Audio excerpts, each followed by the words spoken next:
BRS రాష్ట్ర కార్యవర్గ సభ్యులు,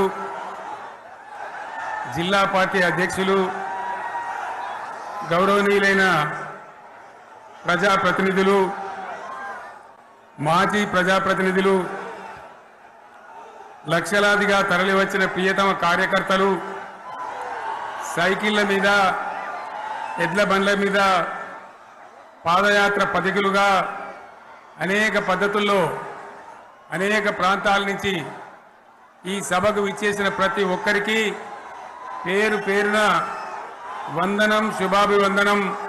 మీ అందరికీ కూడా తెలంగాణ రజతోత్సవ శుభాకాంక్షలు నేను తెలియజేస్తా ఉన్నాను.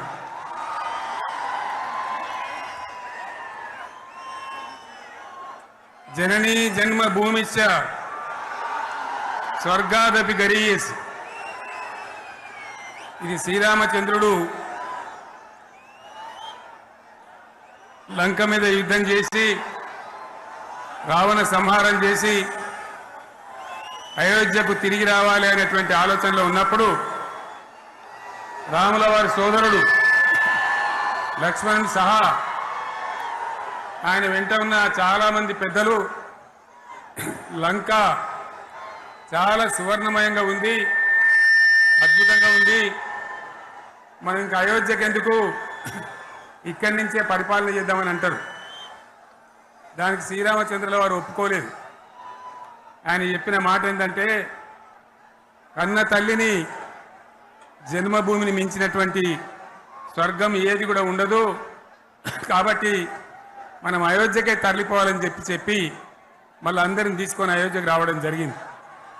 అదే స్ఫూర్తితోని చాలా గందరగోళ స్థితిలో ఉన్నటువంటి, దిక్కు తోతని స్థితిలో ఉన్నటువంటి, ఆత్మహత్యలకు ఆలవాలమైనటువంటి, వలసలకు నిలయమైనటువంటి ఒక ఘోరమైన ఆపదలో వలసవాదుల విషకవిగిలిలో చిక్కి నలిగిపోతున్న తెలంగాణ రాష్ట్రాన్ని ఎట్టి పరిస్థితుల్లో విముక్తి చేయాలని, స్వరాష్ట్రం సాధించాలని, జననిని జన్మభూమిని మించిన వేరేది లేదని చెప్పి నేను ఒక్కడిగా బయలుదేరి ఆనాడు తెలంగాణ ఉద్యమానికి శ్రీకారం చుట్టడం జరిగింది.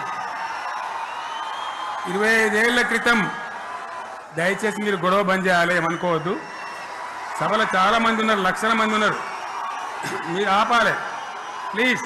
ఒకటే మాట బంద్ చేయాలి, గొడవ బంద్ చేయాలి, ప్లీజ్ స్టాప్. సో ఆ విధంగా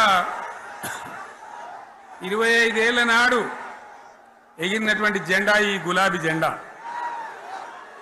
చాలా మంది బంద్ చేయాలి, ఏ బాబు బంద్ చేయాలి బాబు.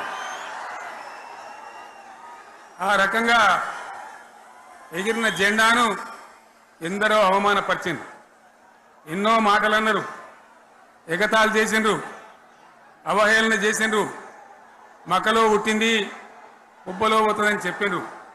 కానీ ఈ జెండా మీ అందరి సహకారంతో, అనేక మంది త్యాగాలతోని, వందలాది మంది ప్రాణ బలిదానాలు కూడా చేయడంతో, అనేక ఉద్యమాలతోని యావత్తు తెలంగాణనే ఒక అద్భుతమైనటువంటి ఉద్యమమై ఎగిసిపడి, ఒక సమయం ఎట్లా వచ్చింది, ఒక సమయంలో అంటే తెలంగాణ యావత్తు ఒక పక్కన నిల్చొని బరి గీసి బిడ్డ నా తెలంగాణ అక్కడ పెట్టు అని చెప్పి నిలబడ్డటువంటి సందర్భం మనందరం కూడా సృష్టించినాం.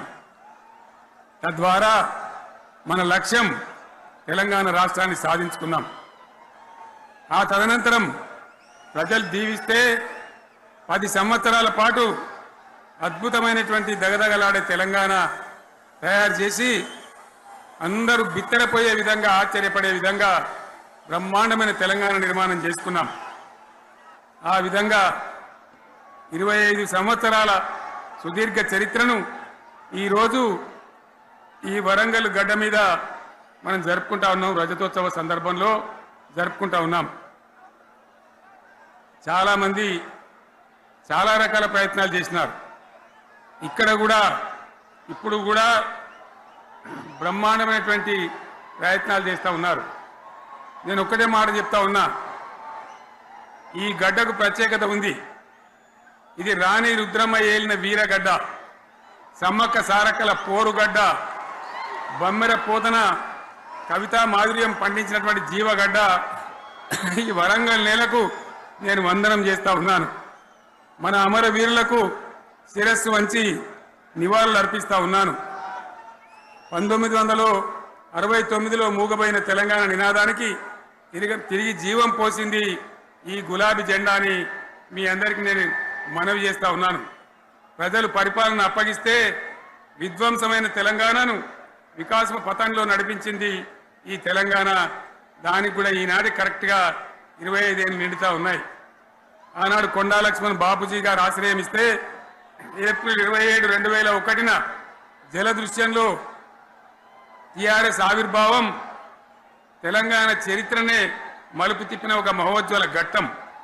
పదవుల కోసమో, కులం కోసమో, మతం కోసమో, వ్యక్తుల కోసమో పుట్టలేదు ఈ గులాబీ జెండా.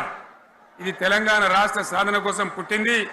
పదవీ త్యాగాలతోనే మన తెలంగాణ ప్రస్థానం ప్రారంభమైంది. అది ఫలించి మన సొంత రాష్ట్ర కళ కూడా నెరవేరిందని నేను మనవి చేస్తా ఉన్నా.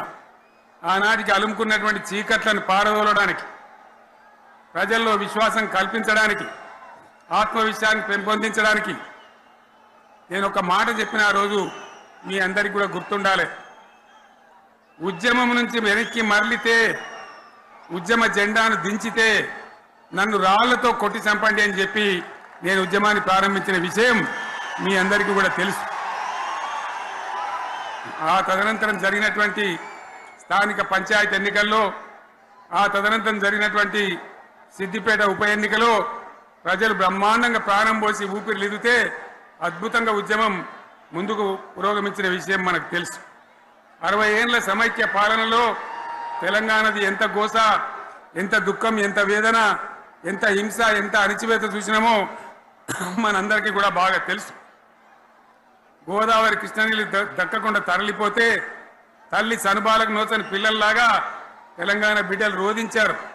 కరువుల కాటకాలకు గురయ్యారు.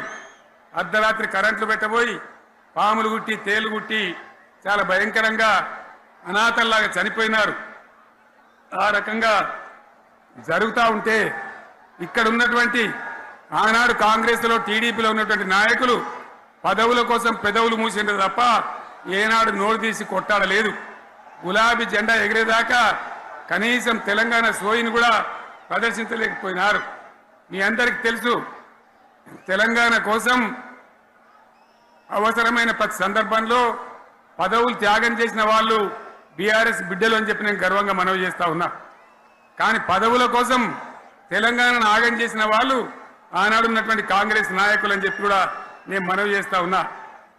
చంద్రబాబు నాయుడు ఆనాడు ముఖ్యమంత్రిగా ఉండి ఎంత ఘోరమంటే హైదరాబాద్ నడిబొడ్డున ఉండే తెలంగాణ గడ్డలో ఉండేటువంటి రాజధానిలో మన శాసనసభలో తెలంగాణ పదాన్ని నిషేధించినాడు.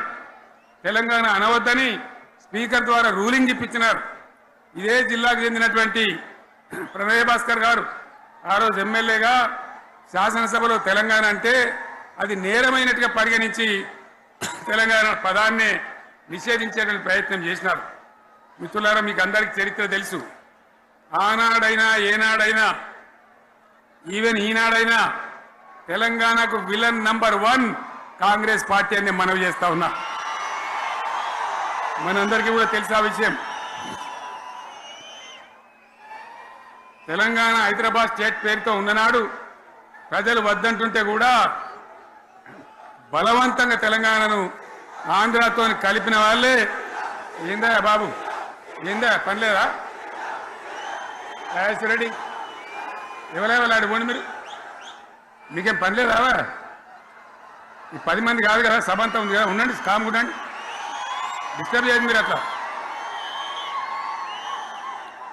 బలవంతంగా ఆనాడు ఆంధ్రలో విలీనం చేసింది కాంగ్రెస్ పార్టీ, జవహర్లాల్ నెహ్రూ.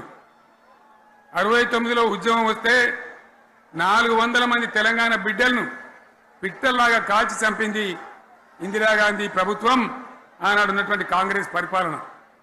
మళ్ళీ 2001 నుంచి మనం విజృంభిస్తే నంగనాచిలాగా ఇదే కాంగ్రెస్ వచ్చి మన బలాన్ని, మన ఊపును చూసి పొత్తు పెట్టుకొని తెలంగాణ ఇస్తామని నమ్మబలికి మనతో పొత్తు పెట్టుకున్నది కూడా మీరు చూసినారు. మళ్ళా ఎగ్గొట్టే ప్రయత్నం చేసినారు. 14 ఏళ్ళు ఏడిపించినారు. అది మీ అందరికి తెలుసు. వాళ్ళు ఎట్టెట్లా చేస్తూ ఉంటే వాళ్ళ కప్పేయడానికి నేను ఇదే జయశంకర్ పార్లమెంట్లో ప్రతిపక్షాలని కాంగ్రెస్ గొంతు పట్టుకుంటే అప్పుడు దిగివచ్చి తెలంగాణ కోసం ప్రకటన చేసిన విషయం మీకు తెలుసు. మళ్ళీ ప్రకటన వెనక్కి తీసుకొని మళ్ళా వెనుకకు పోయినారు. ఆ తర్వాత సకల జనుల సమ్మె కావచ్చు, సాగర హారాలు కావచ్చు, వంట వార్పులు కావచ్చు, అనేక రూపాలలో విజృంభించి మళ్ళీ భయంకరమైన పోరాటం చేసినాం.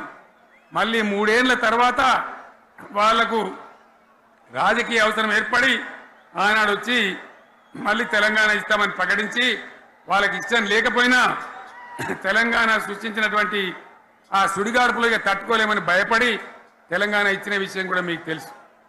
తదనంతరం ప్రజలు మనకు అధికారం ఇచ్చినారు. దాన్ని మనం ఏదో అధికారం అనుభవించడానికి తీసుకోలే, బాధ్యతగా తీసుకున్నాం. ఎంత బ్రహ్మాండంగా పనిచేసినాం. రాష్ట్రాన్ని మన చేతిలో పెడితే ఎక్కడున్న తెలంగాణను ఎక్కడ తీసుకొని పోయినాం. అనేక రంగాలలో ప్లీజ్ ఒకటే మాట. ఏ బాబు ఇక్కడ నేను మాట్లాడుతున్నా, అక్కడ మీరు మాట్లాడుతున్నా. మీకు ఏమైనా అర్థం ఉన్నదా? ఏది అర్థం కావాలి ప్రజలకు? ఏం పని లేదావా? ఇదేం పద్ధతి? మీరు పార్టీ కార్యకర్తలేనా? సైలెన్స్ ఉండండి. అంతమంది నన్ను లక్షల మంది మీరు 10 మంది అయినా ఇక్కడ 10 నిమిషాలు సైలెంట్గా ఉండలేరా? చివరిలో బాగా చెప్తాం, స్లోగా అద్భుతంగా దుంకుదాం, స్టే ఎత్తు దుంకుదాం. మీరు బాధ్యత చూడాల్సింది ఏంటంటే మీరు అరవడం బంద్ చేయండి. ఇంతమంది ఉన్నారు. ఏం సీఎం పని లేదా నీకు? మళ్ళీ అందరు ఇళ్లలోకి చేరుకోవద్దా? క్షేమంగా పోవద్దా? ఎక్కడెక్కడి నుంచో దూరం నుంచి ఎక్కిన వాళ్ళు ఉన్నారు. 10 నిమిషాలు మీరు సైలెంట్గా ఉండండి. ముందరున్న వాళ్ళు 10 ఏళ్ల బీఆర్ఎస్ పాలనలో ఎక్కడున్న తెలంగాణ ఎక్కడికి పోయింది? ఎన్ని రంగాలలో ఎన్ని అవార్డులు వచ్చినాయి? ఎన్ని అద్భుతమైన పనులు చేసి చూపెట్టినాం. తెలంగాణ అంటే ఒకప్పుడు వెనుకబడ్డ ప్రాంతం, ఎగతాళి చేయబడ్డ ప్రాంతం, పనికిమాలిన ప్రాంతం అనే పేరు పెట్టిన ప్రాంతం. కానీ ఎన్ని రంగాలు తలసరి ఆదాయాన్ని బ్రహ్మాండంగా పెంచినాం. 90,000 ఉన్న తలసరి ఆదాయాన్ని 3.5 లక్షల పైచీలకు పెంచుకున్నాం. జిఎస్డిపిని దేశంలో నంబర్ 1 స్థానానికి తీసుకెళ్లినాం. తెలంగాణలో బ్రహ్మాండంగా పెండింగ్ ప్రాజెక్టులన్నీ కూడా కంప్లీట్ చేసుకున్నాం. కల్వకుర్తి కావచ్చు, నెట్టెంపాడు కావచ్చు, భీమా కావచ్చు, ఎల్లంపల్లి కావచ్చు, మిడిమానేరు కావచ్చు, అక్కడ మేఘాల మీద పనిచేసి దాన్ని అంతా కూడా కంప్లీట్ చేసి ఒక్క పాలమూరు జిల్లాలోనే 10 లక్షల ఎకరాలకు సాగునీళ్ళు ఇచ్చుకున్నాం. బ్రహ్మాండమైనటువంటి ఇరిగేషన్ ప్రాజెక్టు కంప్లీట్ చేసుకున్నాం. 3.5 లక్షల టన్నుల వడ్లు పండించే స్థాయికి తెలంగాణను తీసుకొని పోయినాం. వరంగల్ గడ్డ కోసం, ఇదే జిల్లా కోసం పెండింగ్లో ఉన్న దేవాదుల ప్రాజెక్టును కంప్లీట్ చేసి ఈ గడ్డకు నీళ్లు తెచ్చుకున్నాం. 3 ఏళ్లలో కాళేశ్వరం ప్రాజెక్టు కట్టుకున్నాం. వాగుల మీద, వంకల మీద చెక్ డ్యాములు కట్టుకున్నాం. మిషన్ కాకతీయ పేరు మీద చెరువులన్నిటి పూడికలు తీసుకున్నాం. ఒక అద్భుతమైన తెలంగాణను తయారు చేసుకున్నాం. పడావు భూములన్నీ పంట పొలాలుగా మార్చుకున్నాం. ఆనాడు బీఆర్ఎస్ పాలనలో చెరువుల నిండా జలరాశులు, రైతుల కళ్ళాల నిండా ధాన్య రాశులతోని బ్రహ్మాండంగా తెలంగాణ అద్భుతంగా పురోగమించిన విషయం మీకు తెలుసు. పంజాబ్ను తలదన్నే పంటలు పండించిన విషయం కూడా మీ అందరికీ తెలుసు అని నేను మనవి చేస్తా ఉన్నా. రైతు కష్టమేందో నాకు తెలుసు. నేను స్వయంగా రైతును కాబట్టి రైతాంగాన్ని కడుపులో పెట్టి చూసుకున్నాం. మీ అందరికి ఒక మాట చెప్తా ఉన్నా. ఈ దేశంలో షేర్షా సూరి అని ఒక రాజు ఉండే. ఆయన కాలంలోనే రెవెన్యూ సంస్కరణలు తెచ్చినారు. నేను చెప్పే మాట మంచి వినాలి మీరు. చరిత్ర పొడుగుతో చూస్తే షేర్షా సూరి నుంచి స్వతంత్ర భారతం వచ్చిన తర్వాత ప్రజాస్వామ్య ప్రభుత్వాలు కూడా రైతుల దగ్గర రకరకాల శిస్తులు వసూలు చేసినారు. రైతుల దగ్గర డబ్బులు వసూలు చేసినారు. తహసీల్ రకాలు వసూలు చేసినారు. నీటి తీరువాలు వసూలు చేసినారు. కానీ రైతును చూడాలని వాడు అనుకోలే. భారతదేశంలోనే ఎక్కడ కూడా లేని స్కీమ్. నన్ను వాళ్ళు అడగలే, ఎలక్షన్లలో చెప్పలే. నాకు నేనుగా ఆలోచించి, ప్రభుత్వమే ఆలోచించి రైతు బంధు పథకాన్ని తెచ్చినాం. చాలా బ్రహ్మాండంగా రైతు బంధు పథకాన్ని అమలు చేసినాం. రైతాంగానికి ఎటువంటి కరెంట్ ఇచ్చినాం, ఎంత అద్భుతమైన కరెంట్ ఇచ్చినాం. ఆంధ్ర వలసవాద ముఖ్యమంత్రులు ఏం మాటలు మాట్లాడినారు. తెలంగాణ వస్తే కారు చీకట్లు అవుతాయి, మీకు కరెంటే రాదు, మీకు పంటలు పండియే రాదని చెప్తే వాళ్ళ నోర్లు మోయించేలాగా ఉత్తమమైనటువంటి ట్రాన్స్ఫార్మర్ కావాలన్నటువంటి, మోటార్లు కావాలన్నటువంటి నాణ్యమైన కరెంటును 24 గంటలు సప్లై చేసినాం. రైతు ఇంట్లో కూర్చుంటే పొలాల కాడ బోర్లు దుంకినాయి. మీరందరూ కళ్ళారా చూసినారు. నాకంటే ఆ విషయం మీకే ఎక్కువ తెలుసు. అదేవిధంగా రైతులు చనిపోతే 2 ఎకరాలు 3 ఎకరాలు ఉన్న రైతులు ఏముంటుంది, వాళ్ళకి ఆదాయం ఉండదు. వాళ్ళు సస్తే బీఆర్ఎస్ రాకముందు పట్టించుకున్న నాతుడు లేడు. అదే బీఆర్ఎస్ వచ్చిన తర్వాత రైతు బీమా ఇచ్చి వాళ్ళు చనిపోయినాక 8 రోజుల్లోనే వాళ్లకు రైతు బీమా అందే విధంగా ఆనాడు చర్యలు తీసుకున్నాం.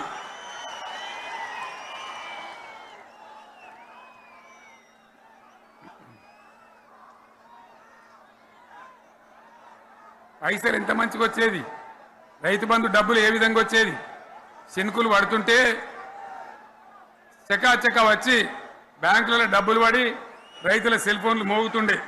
ఆ విధంగా కడుపులో చల్లగదలకుండా రైతాంగానికి రైతు బంధు పథకాన్ని అమలు చేసుకున్నాం. రకరకాల వ్యక్తులు రకరకాల మాట్లాడినారు. జై కిసాన్ జై జవాన్ అన్నారు తప్ప వాళ్ళ సంక్షేమం ఏ ప్రభుత్వం కూడా చూడలేదు. అదేవిధంగా ధాన్యం రైతులు పండిస్తే కొన్ని 100 కోట్ల రూపాయలు ప్రభుత్వానికి నష్టం వచ్చినా ఏ విధంగా ధాన్యం కొన్నామో, ధాన్యం ఎంత బాగా కొన్నామో, వడ్లు కొంటే 3-4 రోజులనే డబ్బులు రైతుల ఖాతాలో ఎట్లా చేసినామో అవన్నీ కూడా యావత్ తెలంగాణ ప్రజలకు మీకు తెలుసు. అంతకుముందు మధ్య దళారుల పాలు ఎన్నో రకాల బాధలు, 7,500 కొనుగోలు కేంద్రాలు పెట్టి ధాన్యం ఎట్లా వేసినామో కూడా మీ అందరికీ బాగా తెలుసు.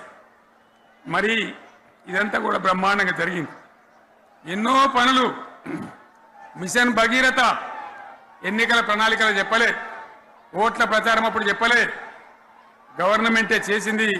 ఇంటింత నల్లబెట్టి ప్రజలకు అందియడం జరిగింది. రైతు బంధు కానీ, రైతు బీమా కానీ, కళ్యాణ లక్ష్మి కానీ, కేసీఆర్ కిట్ కానీ, కంటి వెలుగు లాంటి ప్రోగ్రాం కానీ ఎవరు అడిగిన నన్ను ఎవరు అడగలే. అయినా మా అంతల మేమే మన రాష్ట్రం మన ప్రజలని వాళ్ళని బాగు చేసుకోవాలని చేసినాం. చెరువులలో చేపలు పెంచాలని ఎవరు అడిగిరు నన్ను, ఎవరు డిమాండ్ చేసిండ్రు.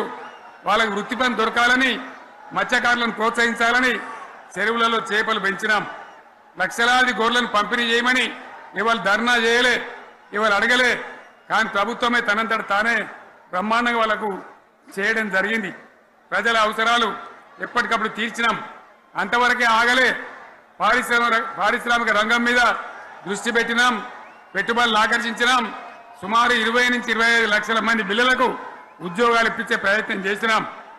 40 కోట్లు మాత్రం ఉన్న ఐటీ ఎగుమతులు 2.5 లక్షల కోట్లకు పెంచగలిగినాం. ఐటీ రంగంలో 7 లక్షల మందికి ఉద్యోగాలు కొత్తగా వచ్చినాయి. 1000కి పైగా గురుకులాలు పెట్టినాం. పేద ఇళ్ళ విద్యార్థులకు ఉత్తమమైనటువంటి చదువును అందించినాం. తెలంగాణలో 3 మెడికల్ కాలేజీలు ఉంటే దాన్ని 33 మెడికల్ కాలేజీలు తీసుకొని పోయినాం.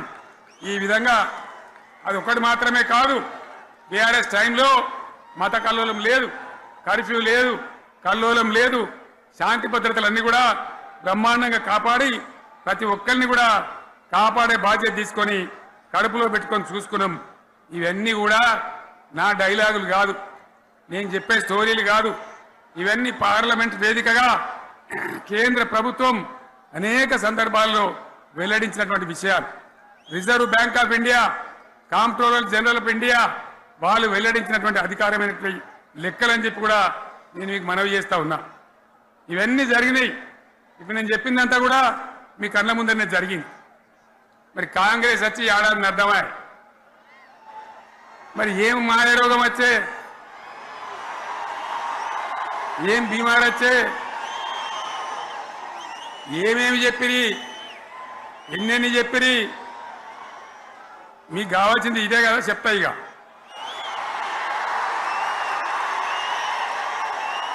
వాళ్ళ కథ చెప్పే ముందు మన కథ కూడా చెప్పాలి కదా ఏమేం మాటలు మాట్లాడినరు అరే మళ్ళీ సీఎం పెట్టిరా భయ్ ఏడకెళ్ళి మోపోయినరా మీరు బుద్ధి లేదా ఆగు ఏమైనా లుబాబీ ఆగు వద్దంటే మళ్ళీ ఏందండి ఇవాళ రాజశేఖర వాళ్ళు అరే మనోడేనా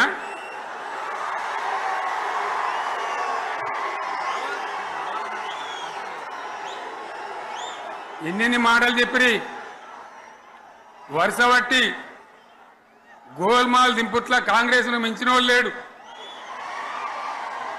అబద్ధాలు చెప్పుట్ల కాంగ్రెస్ను మించిన వాళ్ళు లేడు ఎన్ని చెప్పిరి ఇక్కడ ఉన్నోళ్ళు జాలరని ఉన్న గాంధీలు లేని గాంధీలు డూప్లికేట్ గాంధీలు అంతా ఢిల్లీకి కూడా దిగిరి చప్పట్లు కొట్టి డాన్సులు చేసిన స్టేజీల మీద ఒకటి చెప్పిండ్రా ఏమిత్తాడా కేసీఆర్ రైతు బంధు 10,000 ఇస్తాడు మేము 15 ఇస్తాం చెప్పిండ్రా లేదా చెప్పిండ్రా ఇచ్చుడు కాదు చెప్పిండ్రా 10,000కు 15,000 ఇస్తామని అన్నారా కేసీఆర్ పెన్షన్లు 2,000 ఇస్తాడు మేము 4,000 ఇస్తాం చెప్పిండ్రా ఇంకేం చెప్పిండ్రు కేసీఆర్ ఇంట్లో ఇద్దరుంటే ఒక్కరికే ఇస్తాడు మేము ముసలోనికి ఇద్దరికి ఇస్తాం చెప్పిండ్రా లేదా అన్న మీరు మధ్యన్న వాళ్ళు చెప్తలేరు చెప్పిండ్రా ఇవన్నీ కాంగ్రెస్ వాళ్ళు చెప్పిండ్రా చెప్పిన వాళ్ళు ఒకసారి చేయలేమంటారు దయచేసి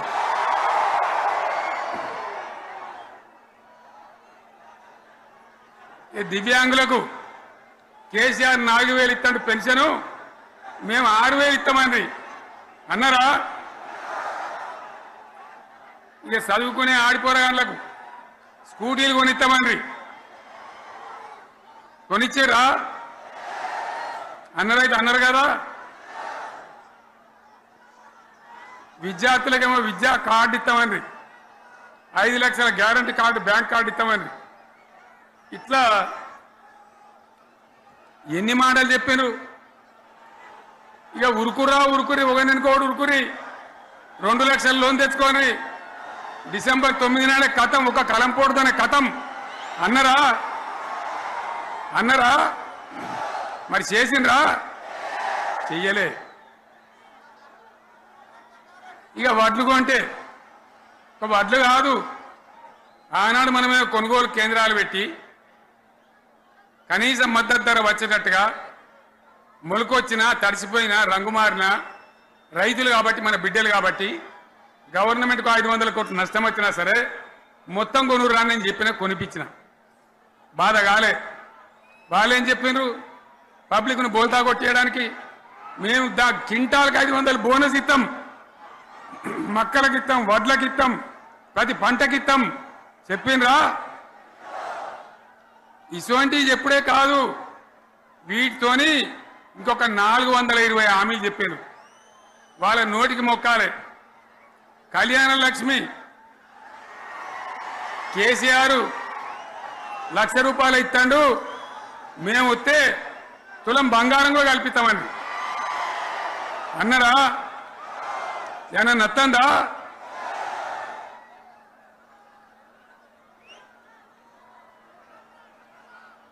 ఇక హామీలు ఇచ్చుడు కాదు పెద్ద పెద్ద బుక్కులు వంచి ఊరూరికి వంచారు సిగ్గులేక ఊళ్ళ పంట తిరిగి బాండ్ పేపర్లు రాసిచ్చారు బాండ్ పేపర్లు ఇంటికి తిరిగిండ్రు చెప్పిండ్రా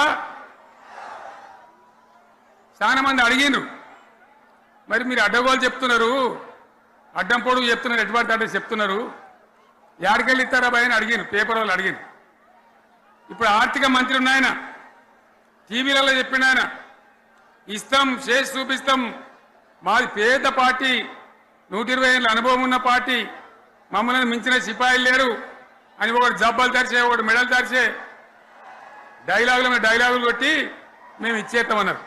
ఇచ్చిండ్రా? ఇయ్యలే. రుణమాఫీ చేయలే. మధ్యలో పార్లమెంట్ ఎలక్షన్ వచ్చినాయి. అప్పుడు నాకు కాలు ఇరిగింది. కుంటుకుంటున్నాం మెంటుకుంటున్నాం. మళ్ళీ నేను బయలుదేరిన.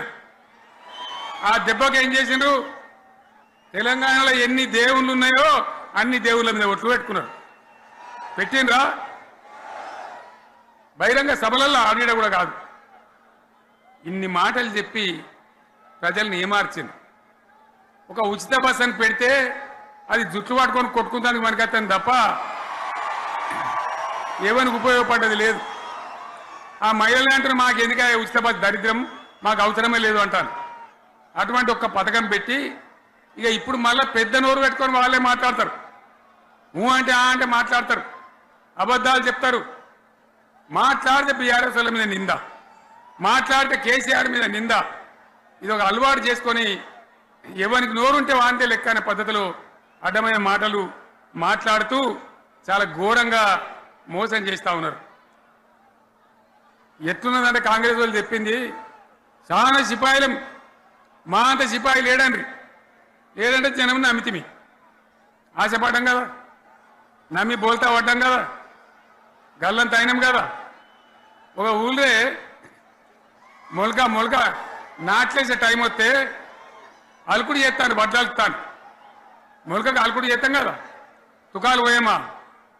పెద్ద మొగోడని ఒకరిని పిలిచిరట. మొగోడని మొలకలుస్తానికి పిలిస్తే ఎలక పిల్లని చూసి ఎల్లెంకర పడ్డాడు. ఇక మా అంత సిపాయి లేరు, మేము తెచ్చే ఇస్తాం, 6 సందమామలు పెడతాం, 7 సూర్యులు పెడతాం అని నమ్మబలికి ప్రజలను దగా చేసి మంచిగున్న తెలంగాణ నాగం పట్టించి ఓట్లు వేయించుకొని ప్రజలను మోసం చేసిండ్రు, దగా చేసిండ్రు. ఈ మాట నిజం, మీ అందరికి తెలుసు. ఇవాళ ఏం మాట్లాడతారు? మమ్మల్ని ఎవరు నమ్ముతలేడు, మాకు అప్పు ఊడతలేదు, యాడికెళ్ళి తెచ్చియాలి అని ఇప్పుడు మాట్లాడుతున్నాం. అప్పుడేమో మాకు అపారమైన అనుభవం ఉంది, మేము చేస్తామన్నారు. ఒక్క మాట చెప్తున్నా మిత్రులారా, ఇక్కడ నోళ్ళం మనమే కాదు, నా ప్రసంగం టీవీలలో వినేటువంటి కోటాను కోట్ల మందికి నేను మనవి చేస్తా ఉన్నా. ఇంత మోసం ఉంటుందా? ఇంత దగా ఉంటుందా? ఓట్లయితారా అని అవతల పడదామని ముచ్చట్నా? ఎంతవరకు ఇది కరెక్టు? తెలంగాణ ఎంత మంచిగా పోయేది, ఇప్పుడు బొందలు పడగొట్టినరా? ఎంత ఘోరమైనటువంటి ఫలితం మనం చూస్తున్నాం. ఇవాళ ఏం జరుగుతూ ఉంది? మళ్ళీ అన్ని మోపైనాయి. ఇక దుకాణం పెడతామన్నారు, లొల్లు పెట్టిండ్రు, బొబ్బ పెట్టిండ్రు. ఇక ఓట్లయినాక ఎత్తడు, తవ్వడు, మోయాడు. బాయి పడతాం జోరుగా చెప్తే 6 నెలల ఏమయ్యారంటే ఇక ఆయనతో రేపు అవుతుంది, ఎల్లుండి అవుతుంది, సంక్రాంతికి అవుతుంది, దీపావళికి అవుతుంది, మార్చి 31కి అవుతుంది. మార్చి 31 లేదు, మన్ను లేదు, ఏది కూడా చేసింది లేదు. మొత్తం ఆర్థిక పరిస్థితిని దెబ్బతీసింది. తెలివి తక్కువ పనితోని, అవివేకం వల్ల, అజ్ఞానం వల్ల పరిపాలన చెయ్యరాక సర్వనాశనం చేసింది. రాష్ట్ర ఆర్థిక పరిస్థితి ఎంత మంచిగా ఉండే, ఎంత బాగా పోతా ఉండే. మేము కష్టపడి కడుపు కట్టుకొని నోరు కట్టుకొని సంవత్సరానికి 10 నుంచి 15 వేల కోట్ల ఆదాయం పెంచినాం. అనేక రివ్యూ మీటింగులు చేసినాం. ఎంత బాగా తీసుకొని పోయినాం, తెలంగాణను ఎట్లా తయారు చేసినాం, ఆ విధంగా తీసుకొని పోయినాం. ఇవాళ ఒక్క మాట మీరు అందరూ ఆలోచన చేయాలి. ఇక్కడ ఉన్న వాళ్ళు కానీ నా మనసు బాధ అవుతుంది, నా మనసు కాలుతుంది, ఇబ్బంది అవుతుంది. నా కళ్ళ ముందటనే తెలంగాణ ఇట్లా కావడం నాకు దుఃఖం కలిగిస్తూ ఉంది. నేను ఆవేదనతో చెప్తున్నా ఈ మాట. ఒక్క మాట మీరు అందరూ ఆలోచన చేయండి. తెలంగాణలో భూముల ధరలు ఎట్లుండే? కేసీఆర్ ముఖ్యమంత్రి ఉన్నప్పుడు, బీఆర్ఎస్ రాజ్యం చేసినప్పుడు భూముల ధరలు ఎట్లుండే? ఆనాడు కొనేటోళ్ళు ఎక్కువ ఉండిరి, అమ్మేటోళ్ళు తక్కువ ఉండిరి. ఇవాళ ఆపతికి అమ్ముకుందామంటే భూములు కొనేటోడున్నాడా? అడుగుతున్నా భూముల ధరలు ఎక్కడికి పోయినాయి? ఏమనికన్నా 5 ఎకరాలు డాంబర్ రోడ్ పక్కకుంటే నేను 5 కోట్ల మనిషిని, నేను కోటీశ్వరుని అనే ధైర్యంలో రైతులు ఉండరు. ఇవాళ అడిగేటోడు ఉన్నాడా? ఉన్నదా? ఒక్కటే ఏడాదిలో గింత గల్లంత అవుతుందా? కేసీఆర్ పక్కకు పోగానే ఇంత ఆగమవుతుందా? ఇంకో మాట నేను అడుగుతా ఉన్నా. కరెంటును 35 ఏళ్ళు బాధపడ్డాం, నా బాయి కాడ కూడా మోటార్లు కాలినాయి. బీఆర్ఎస్ వచ్చినాక నేను ముఖ్యమంత్రి అయినాక ఒక్కటే ఏడాది బావులా దాన్ని చక్కగా చేసి 24 గంటల కరెంట్ ఇయ్యలే, నడవలే. రెప్పపాటు కూడా కరెంటు పోకుండా 24 గంటల కరెంటు తేలేదా? మరి మా అంత సిపాయి లేరంటే కేసీఆర్ మంచిగా ఇచ్చిన కరెంటు మీకెందుకు ఇయ్యే శాతం అయితే లేదు అని చెప్పి నేను అడుగుతా ఉన్నా. తెలంగాణ ప్రజల పక్షాన్ని అడుగుతా ఉన్నా. ఎందుకు ఇలా ప్రజల గోస ఉంచుకుంటా ఉన్నారు? మళ్ళా మోటార్లు కాలుతున్నాయి, ట్రాన్స్ఫార్మర్లు కాలుతున్నాయి, లంచాలు పెరుగుతున్నాయి. అది శాతం అయితే లేదా? మళ్ళీ ఇలా తెలంగాణ పోవన్నా మోటార్ పెట్టడానికి? ఏం దౌర్భాగ్యం ఇది! ఎటువంటి శని నెత్తి మీద పెట్టుకున్నాం మనం. మీరందరూ ఆలోచన చేయాలి. భూముల ధరలు పోయినాయి, కరెంట్ ఎక్కడ ఎవడెత్తుకపోయా? మిషన్ భగీరథ అసెంబ్లీలో నిలబడి ఛాలెంజ్ చేసిన నేను 5 ఏళ్ల లోపల ప్రతి ఇంట్లో నల్లా పెట్టి నీళ్ళేయకపోతే మళ్ళా ఎలక్షన్ల పార్టీ మేము నిలవడం, ఓట్లు అడగము అని చెప్పిన నేను. ఎవరు చెప్పాలి? దమ్మున్నోడే చెప్పాలి. చేసి చూపించినాం, నడిపించినాం. ప్రతి ఇంట్లో నల్లా పెట్టినాం. కృష్ణా గోదావరి నీళ్లు తెచ్చి ప్రతి ఇంటి ముందర దుంకిచ్చినాం. అది మీరందరూ దానికి సాక్ష్యం. ఇలాగా మంచినీళ్ళు కట్నే ఇల్లు పెట్టినపోయి ఉన్న పథకం కేసీఆర్ ఆయమల్ని అయిపోయింది. ఇంకా మంచినీళ్ళు కూడా ఇయ్యే శాతం అయితే లేదా? మేము ఇంత సిపాయిలం అంత సిపాయిలం అని ఎగిరెగిరి దుంకితే మాట్లాడితే మంచినీళ్ళు ఇచ్చే కూడా శాతం అయితే లేదా? మంచినీళ్ళు పోతాయి, కరెంటు పోతుంది, వడ్లు కొనే దిక్కు లేదు. వడ్లు కొంటాను రా, కళ్ళాల కాడ 15 రోజులు వడ్లు కొనే దిక్కు లేదు, అడిగే దిక్కు లేదు. సర్కారు కొనకపోతే దిక్కుమాలి దేవుడా అని ప్రైవేట్ మిల్లర్లకు అమ్ముకుంటున్నాం. మళ్ళీ అక్కడ దళారీలు, అక్కడ దోపిడీ, మళ్ళా రైతాంగం దోపిడీకి గురవుతున్నది. మళ్ళా 2014 కంటే ముందటి పరిస్థితులు వస్తూ ఉన్నాయి. ఆ విధంగా ఎందుకు జరుగుతూ ఉంది? ఇది ఎవరి అసమర్థత? కాంగ్రెస్ ప్రభుత్వం యొక్క అసమర్థత కాదా? ఈ కాంగ్రెస్ కాటేయడం కాదా? నేను ఒక్కటే మాట మిమ్మల్ని కోరుతా ఉన్నా, ప్రజలకు నేను అడుగుతా ఉన్నా. పేదలు గుడిసెలు వేసుకుంటారు, ప్రభుత్వ జాగాలలో పాపం తెలిసి తెలియక కొన్ని వేసుకుంటారు. బీఆర్ఎస్ గవర్నమెంట్లో హైదరాబాద్తో సహా వరంగల్తో సహా అనేక పట్టణాలలో అనేక ప్రాంతాలలో రాష్ట్ర వ్యాప్తంగా లక్షలాది మందికి మేము పట్టాలు ఇచ్చినాం.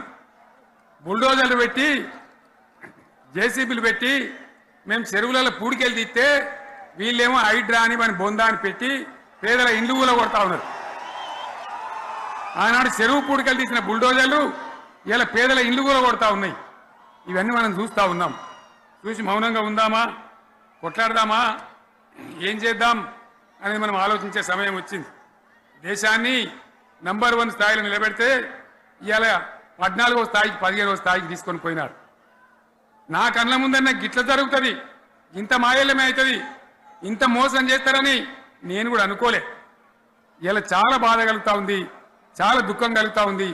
ఇంకా ముందరికి పోవాల్సిన తెలంగాణ ఇలా వెనుకకి అయిపోతున్నా ఉన్నది. మళ్ళా ఎవరు దీనికి కారణం? ఈ దుర్మార్గులు కాదా? నిలబెట్టి ఖచ్చితంగా అడగాల్సిన అవసరం ప్రజలకు లేదా? అడగాలి. ఎందుకోసం? టైం ఇవ్వాలని మేము కూడా టైం ఇచ్చినాం. ఏమంటారు? మీకేసినట్టు మాకేసిన ఓట్లు, మాకు ఏడాదిన టైం ఇయ్యరా, ఏడాదిన అర్థమైన టైం ఇయ్యరా, మీకు కన్నేరురా అని అంటారు. కాబట్టి నేను నోరు తెరవలే, బయటికి రాలే. కృష్ణా జలాల మీద గడబడి జరిగితే ఒక్కసారి అక్కడ నాయకులు తీరికపోతే నల్లగొండలో పోయి ఒక గర్జన చేసి వచ్చినా కానీ నేను ఎక్కడ బయటికి రాలే, మాట్లాడలే. కానీ ఏడాది అర్థం అయిపోయింది, ఇంకేం పాడైంది? పువ్వు పుట్టంగానే పరిమళిస్తుంది అన్నట్టు ప్రభుత్వం కథ తెలియదా? ఇంకేమున్నా వీళ్ళకి టైం ఎక్కడిది? వీళ్ళు ఏం చేస్తారు? చివరి 6 నెలలు అయితే ఎలక్షన్ అన్నారు. దీనికి ఉన్న టైమే 2.5 ఏళ్ళు. ఈ 2.5 ఏళ్లలో వీళ్ళు చేస్తారు, మనం బతికి ముందర పడతామా? అందుకోసం ప్రజానీకం, మేధావులు, తెలంగాణ ప్రజలు దయచేసి అందరూ ఆలోచన చేయాలి. ప్రతి వాళ్ళు కూడా ఆలోచన చేసి దీనికి పరిష్కారం ఏందో కనుక్కోవాలి. మేధావితో పనిచేయాలి, ఆవేశంతో కాదు. ఆవేశంతో మనం నినాదాలు ఇస్తే కాదు, ముళ్ళును ముళ్ళుతోనే తీయాల. యాడ ఓడగొడుతున్నామో గాన్నే వెతకాలి, ఎక్కడ జారిపోయిందో ఆన్నే మళ్ళీ దొరకబట్టాలి. ఆ నైపుణ్యం, ఆ స్థాయి ఇలా రావాలి. మాట్లాడితే బీఆర్ఎస్ మీద ఒక ట్రిప్పు నేను యాదగిరి గుట్టకు పోతే అలా ఎకరానికి 10 లక్షల వాల్యూ పెరుగుతుంది. మరి ఇయ్యాల ఏమైతా ఉంది? ఇవాళ ఏం జరుగుతూ ఉంది మీరందరూ కూడా ఆలోచన చేయాలని కోరుతా ఉన్నా. ఇవాళ రాజ్యం నడపచేతగాక ఎల్లెంకల పడి రాష్ట్రాన్ని ఆర్థికంగా దివాలు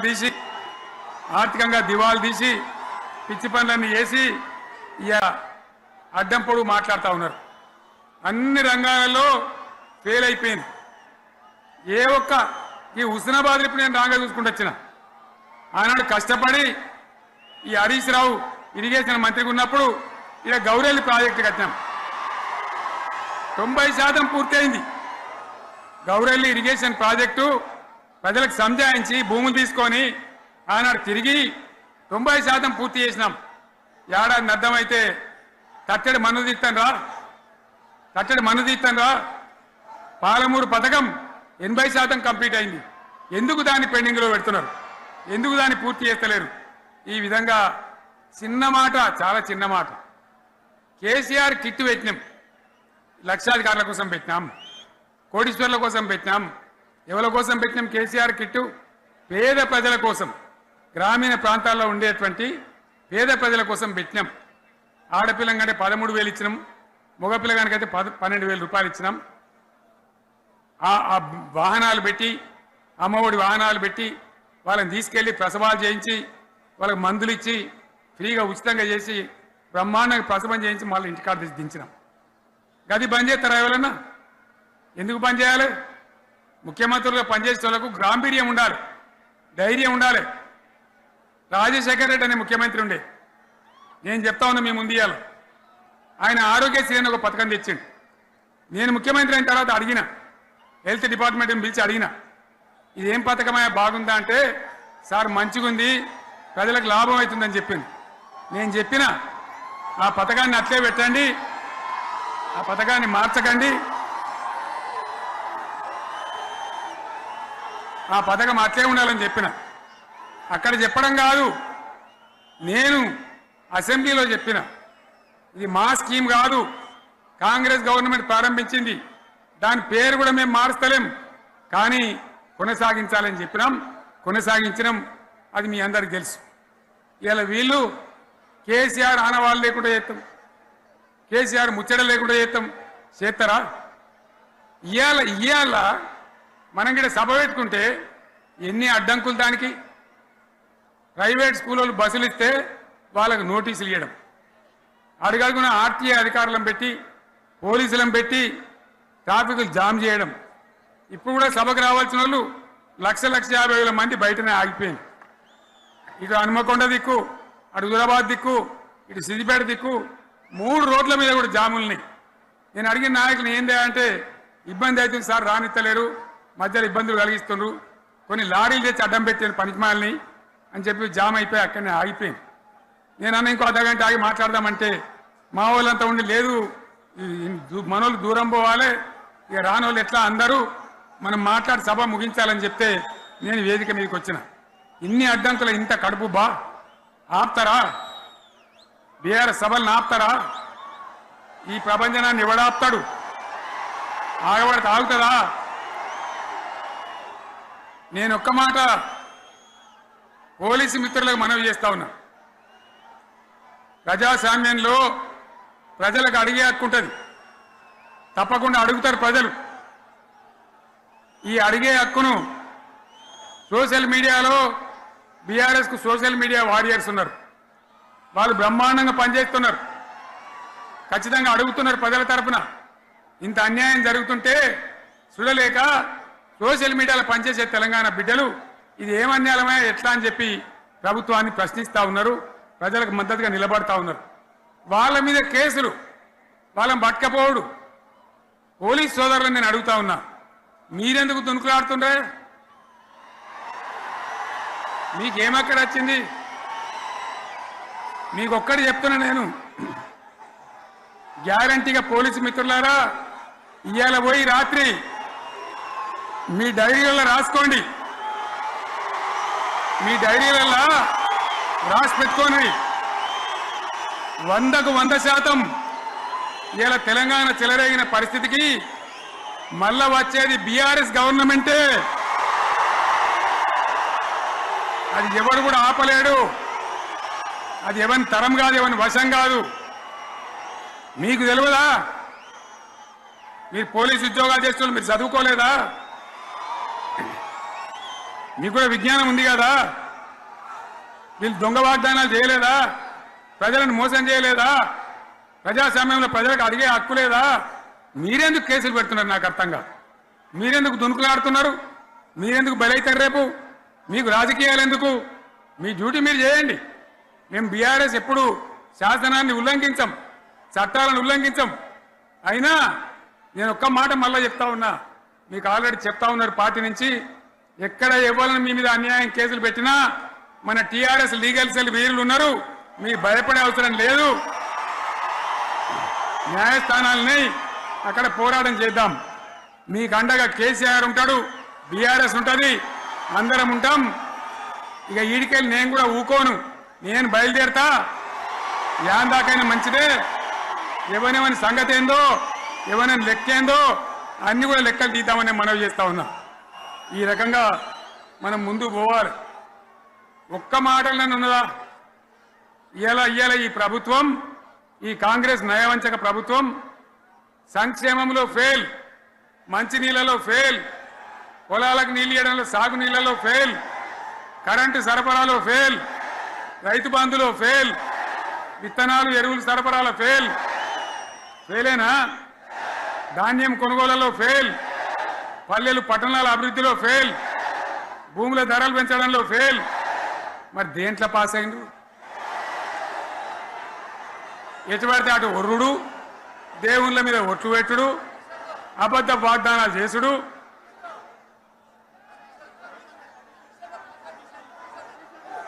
అగో కమిషన్ అట 20-30% కమిషన్లు తీసుకున్నాడు, సంచులు నింపుడు, సంచులు మోసుడు. అంతేనా? కరెక్టేనా ఈ మాట? అన్నా కరెక్టేనా? నేను చెప్పి అన్ని ఫెయిల్ అయిందా ఈ ప్రభుత్వం? నిజమైతే ఒకసారి చేతులు లేవట్రా దయచేసి. స్టేజ్ మీద లేవట్రా? ఫెయిలేనా? ఈ మాట 20%, 30% కమిషన్లని నేను అంటలేను. ఎవరన్నారు? స్వయంగా ఆర్థిక మంత్రి చాంబర్కు పోయి 200 మంది కాంట్రాక్టర్లు వాళ్ళు లొల్లిపెట్టి మమ్మల్ని 20-30% కమిషన్ అడుగుతుండ్రు, ఇది ఏమన్యాయం అని చెప్పి సెక్రటేరియట్లో చెప్పిన మాట నేను చెప్తా ఉన్నా. ఈ విధంగా మాజీ సర్పంచులు పాపం వాళ్ళు పనిచేసిన మా బిల్లులు ఇవ్వమంటే వాళ్ళ గోస ఉంచుకుంటా ఉన్నారు. వాళ్ళేం పాపం చేసిండ్రు? ఈ విధంగా ఘోరం. ఇంకా ఈ అందానికి ఏం మాట్లాడతారు? కేసీఆర్ నువ్వు రా అసెంబ్లీకి, నీ కాయగూరు ముచ్చట్లు తింటానికా? పిల్లలు అడిగితేనే మీరు జవాబు చెప్తలేరు. ఉన్నట్టు నిలబెడితే ఆ ఆర్థిక మంత్రి అసెంబ్లీలో లేచి 20% కమిషన్ తీసుకుంటాను కేటీఆర్ మాట్లాడితే ఆయన లేచి భుజాలు తడుముకుంటాడు. నీకెందుకయ్యా బాధ? నువ్వు తీసుకుంటేనే నీకు బాధ ఉండాలి కదా. లేచి పేదలు ఉల్లి పెడతా ఉన్నాడు ఆయన అసెంబ్లీలో. ఈ విధంగా చాలా గందరగోళంగా, అవివేకంతో, అజ్ఞానంతో చాలా ఘోరం చేసి అడ్డమైన మాటలని చెప్పింది. దాంతో మనం కూడా గోల్మాలైపోయినాం. తీర్థం పోదాం తిమ్మక్క అంటే వాడు గుల్లే, మనం సల్లే. ఆ గతికి తెచ్చింది ఇలా ప్రజల గతి. మరి మనం కూడా, ప్రజలు కూడా ఆలోచన చేయాలి. ఆవేశం కాదు. గాడిదలకు గడ్డేసి బలరకు పాల్పడితే వస్తాయా? మరి ఇప్పుడు ఏం చేయాలో ఆలోచించాలి. ఓ తమ్ముడు అన్నాడు హైదరాబాద్లో, ఆయన ఇల్లు కూడా కొడితే, కేసీఆర్ అన్నా యాడున్నావు, నువ్వు రావాలి. కత్తి వాన్ చేతులు పడితే యుద్ధం నన్ను చేయమని పడుతుంది. అంతేనా? ఇది కూడా విచారిస్తారా ప్రజలు? మీకు అర్థం కావాలని నేను చెప్తా ఉన్నా. అందుకే ఓడగొట్టుకున్న కారణే వెతుక్కోవాలి. మీ వెంట బీఆర్ఎస్ ఉంటుంది, మీ వెంట కేసీఆర్ ఉంటాడు. 100% మళ్ళా తెలంగాణ విజయం సాధించాలి, గులాబీ జెండా ఎగిరేయాలి, అద్భుతమైన తెలంగాణను మళ్ళీ సాధించాలి. ఇక బీజేపీ కథ 11 ఏళ్ళ రాజ్యం చేయబట్టి తెలంగాణకు 11 రూపాయలు ఇచ్చిండ్రా? వాటిదే బొబ్బ బబ్రాజమానం భజగోవిందం. శుష్కప్రియాలు శూన్యహస్తాలు తప్ప ఏమి ఇయ్యలే. 157 కాలేజీలు పెడితే మెడికల్ కాలేజీలు ఒక్కటన్నా తెలంగాణకి ఇచ్చిండ్రా? ఒక ప్రాజెక్ట్ కన్నా జాతీయ హోదా ఇచ్చిండ్రా? ఇక కాంగ్రెస్ వాడు ఇట్లా అంటే బీజేపీ వాడు అట్లా.